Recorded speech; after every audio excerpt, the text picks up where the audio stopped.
So this is Miranda's part, and it's a continuation from yesterday. Remember when we left off, Miranda had kind of snuck up on Augie because he was all lost at the play, and he was so happy to see her.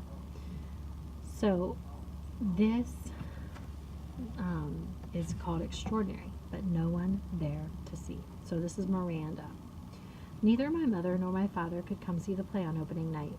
My mother because she had this work thing to do, and my dad because his new wife was going to have her baby any second now, and he had to be on call.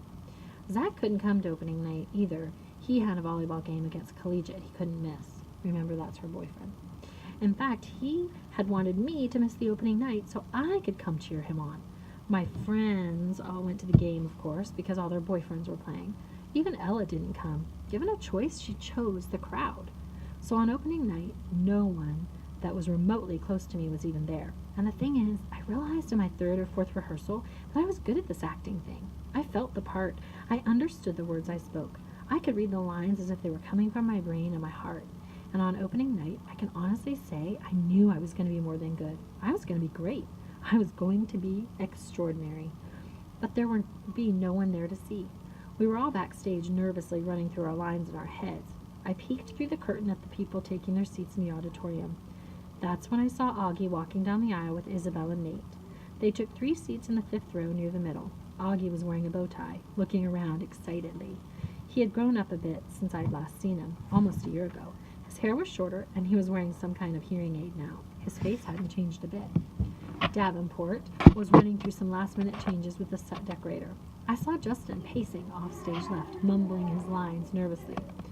"Mr. Davenport," I said, surprising myself as I spoke, "I'm sorry, but I can't go on tonight." Davenport turned around slowly. "What?" he said. "I'm sorry." "Are you kidding?" I muttered, looking down. "I don't feel well. I'm sorry. I feel like I'm going to throw up." That was a lie. "No, I can't. It's just last-minute jitters." "No, I can't do it. I'm telling you." Davenport looked furious. "Miranda, this is outrageous." "I'm sorry." Davenport took a deep breath, like he was trying to restrain himself. To be truthful, I thought he looked like he was going to explode. His forehead turned bright pink. "Miranda, this is absolutely unacceptable. Now go take a few deep breaths and—" "I'm not going on," I said loudly, and the tears came to my eyes fairly easily. "Fine," he screamed, not looking at me. Then he turned to a kid named David, who was a set director. "Go find Olivia in the lighting booth. Tell her she's filling in for Miranda tonight." "What?" said David, who wasn't too swift. "Go!" shouted Davenport in his face. "Now!" The other kids had caught on to what was happening and gathered around. "What's going on?" said Justin. "Last-minute change of plans," said Davenport. "Miranda doesn't feel well." "I feel sick," I said, trying to sound sick. "So why are you still here?" Davenport said to me angrily. "Stop talking, take off your costume, and give it to Olivia, okay? Come on, everybody, let's go, go, go." I ran backstage to the dressing room as quickly as I could and started peeling off my costume. 2 seconds later, there was a knock, and Via half opened the door. "What's going on?" she said. "Hurry up, put it on," I answered, handing her the dress. "You're sick?" "Yeah, hurry up." Via, looking stunned, took off her t-shirt and jeans and pulled the long dress over her head. I pulled it down for her and then zipped up the back.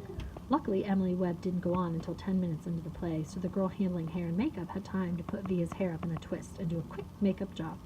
I'd never seen Via with a lot of makeup on. She looked like a model. "I'm not even sure I'll remember my lines," Via said, looking at herself in the mirror. "Your lines. You'll do great," I said. She looked at me in the mirror. "Why are you doing this, Miranda?" "Olivia!" It was Davenport, hush shouting from the door. "You're on in 2 minutes. It's now or never."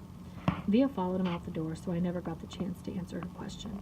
I don't know what I would have said anyway. I wasn't sure what the answer was.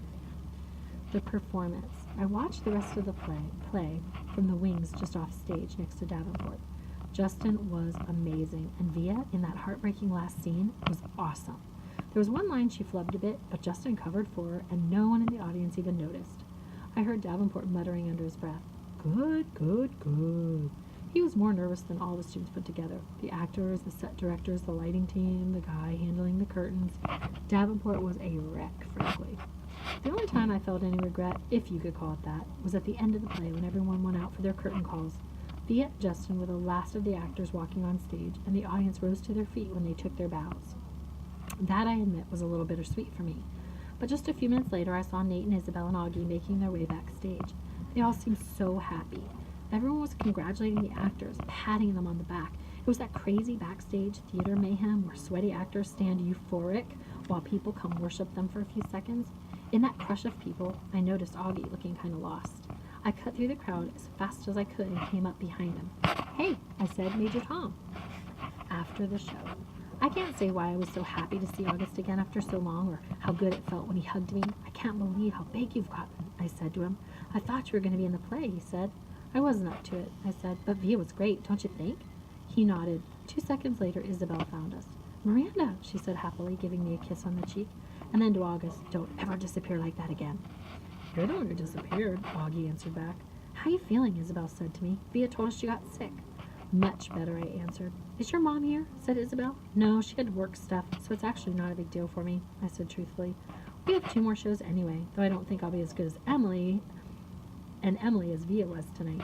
Nate came over, and we had basically the same exact conversation. Then Isabel said, "Look, we're going to have a late dinner tonight to celebrate the show. Are you feeling up to joining us? We would love to have you." "Oh, no," I started to say. "Please," said Augie. "No, I should go home," I said. "We insist," said Nate. But now Via and Justin had come over with Justin's mom, and Via put her arm around me. "You're definitely coming," she said, smiling her old smile at me. They started leading me out of the crowd, and I have to admit, for the very first time in a very, very long time, I felt absolutely happy. And that's the end of Miranda. So the next part is Augie.